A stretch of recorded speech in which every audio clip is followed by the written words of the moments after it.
dimakruhkan. Makruh di dalam sholat, ya.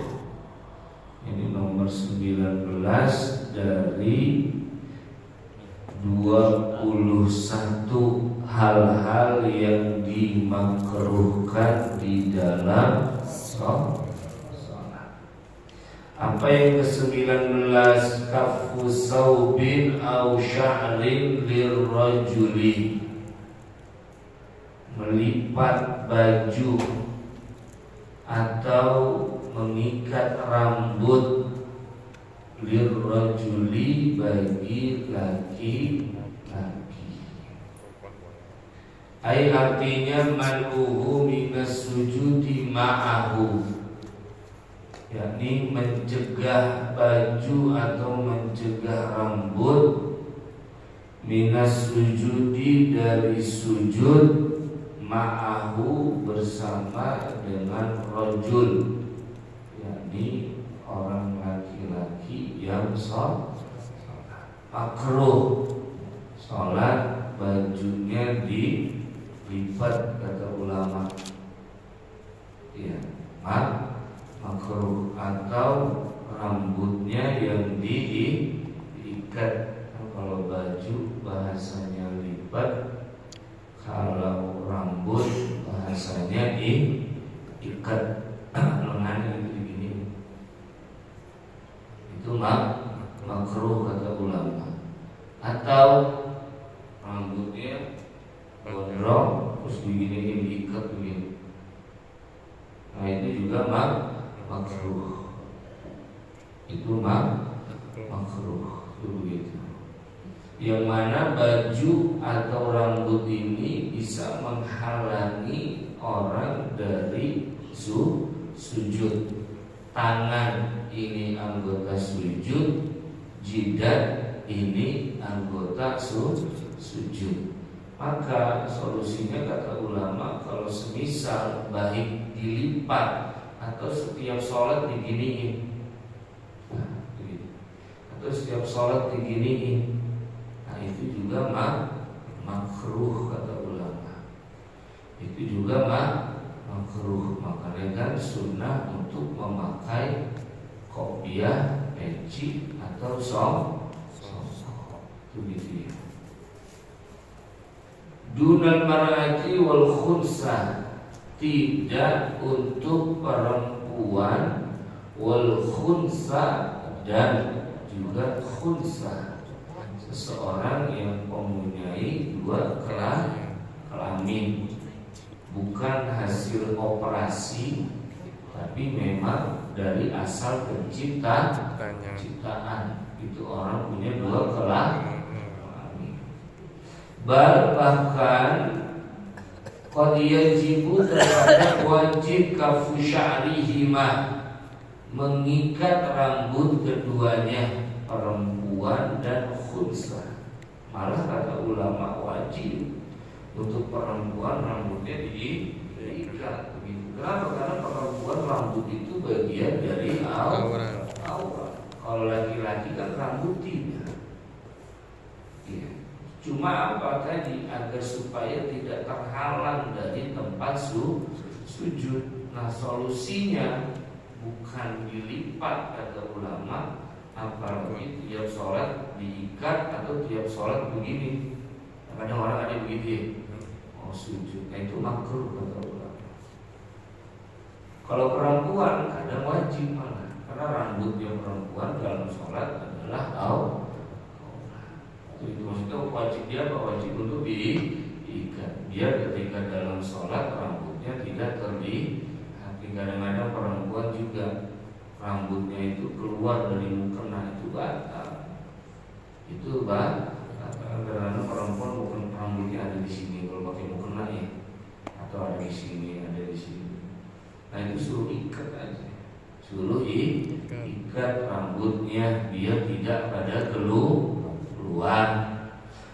Oleh karenanya oleh karena itu qala al-Qalyubi, berkata Imam al-Qalyubi, na'am, ya yajibu, wajib kafu sya'ri ra'atin, mengikat rambutnya perempuan, wa khunsa dan khunsa tadi yang punya dua kelamin, tawaqqafat yang menunggu sihatus sholati kesahan sholat alaihi atas mengikat rambut. Malah menurut Imam Al-Qalyubi bilang sahnya sholat perempuan itu pada ketika rambutnya tidak terlihat. Dengan cara apa? Makanya Imam Al-Qalyubi bilang wajib perempuan ketika sholat untuk mengikat rambutnya.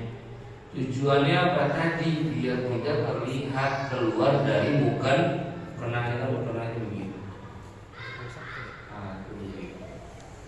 Nah itu juga kadang perempuan yang juga harus kita kasih tahu.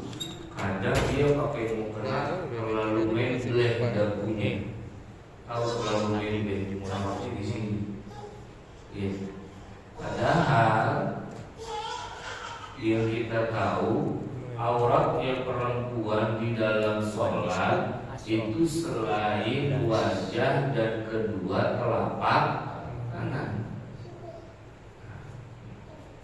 Yang dikatakan wajah itu apa?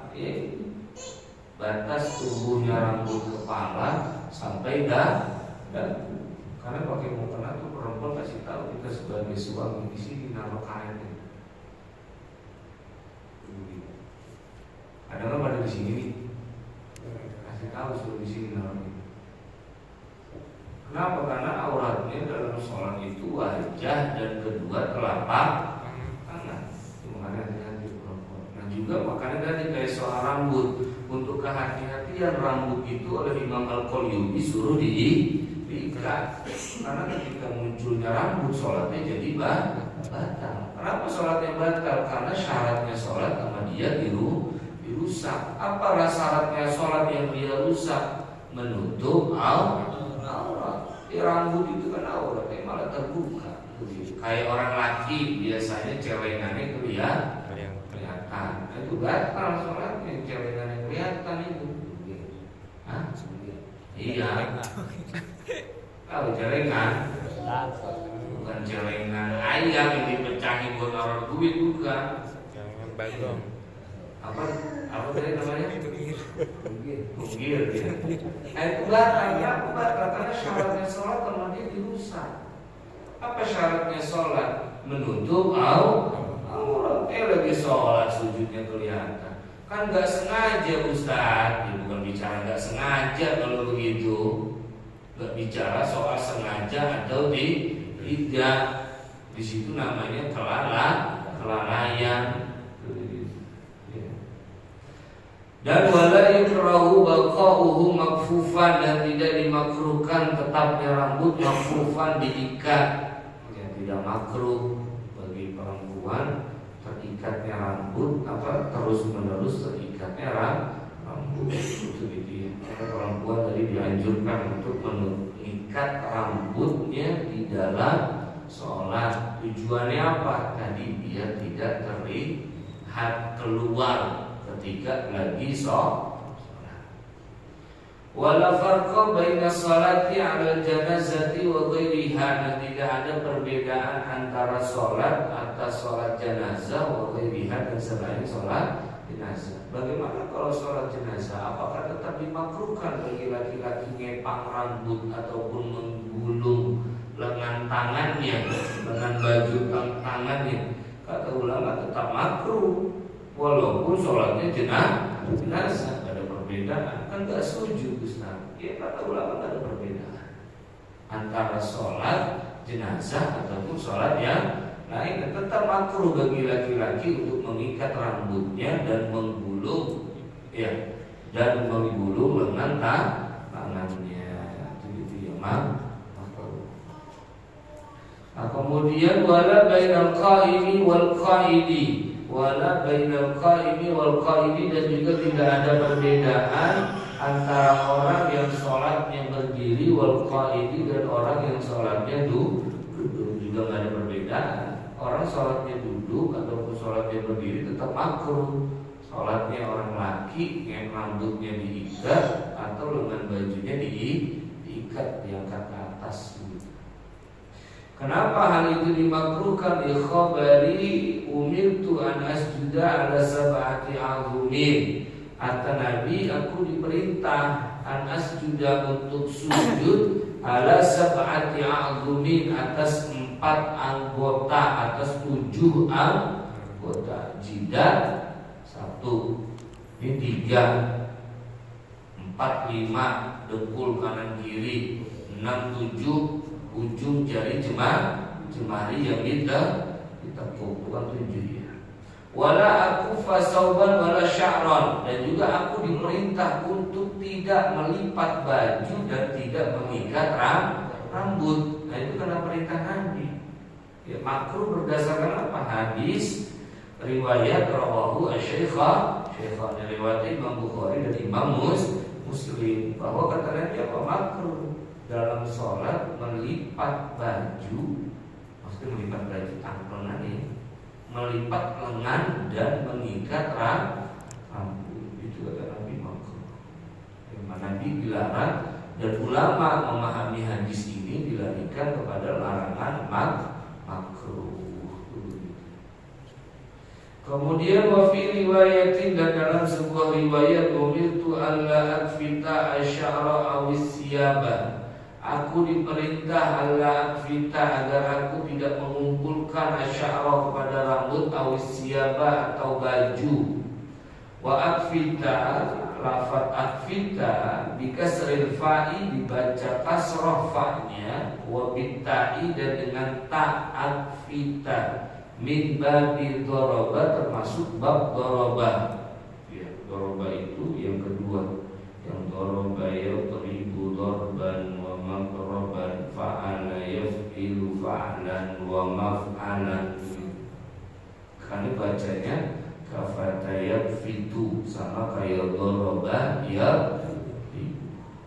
Ai artinya ajma'a, artinya mengumpulkan. Kalau dalam riwayat lain mengatakan apa? Aku diperintah untuk tidak mengumpulkan rambut. Maksudnya mengumpulkan rambut diapain? Diikat tadi, itu makruh. Dan juga aku diperintah untuk apa? Untuk tidak mengumpulkan baju. Maksudnya mengumpulkan baju apa?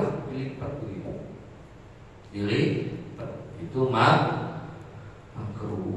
Wa min dzalika, dan termasuk kemakruhan apa? Ayyusalliya, salat, wa sya'ruhu ma'kusun, sementara rambutnya itu dikepang, au mardudun, atau dikuncir, tahta imamatihi au saubihi, di bawah imamahnya atau di bawah bajunya.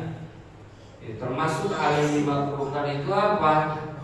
Dia sholat rambutnya dikepang atau dikuncir, itu makruh. Baik ada di bawah baju, berarti rambutnya gondrong kali gitu, sampai di balik baju, atau di bawah imamah, dia pakai imamah tapi rambutnya dikuncir, ditutup begitu pakai imamah. Itu juga makruh kata ulama. Au wa kamuhu musyammarun, atau kamuhunya, kamun itu artinya lengan bajunya, musyammarun ay marfu'un, diangkat, ya, lengan bajunya diangkat, diangkat kayak tadi.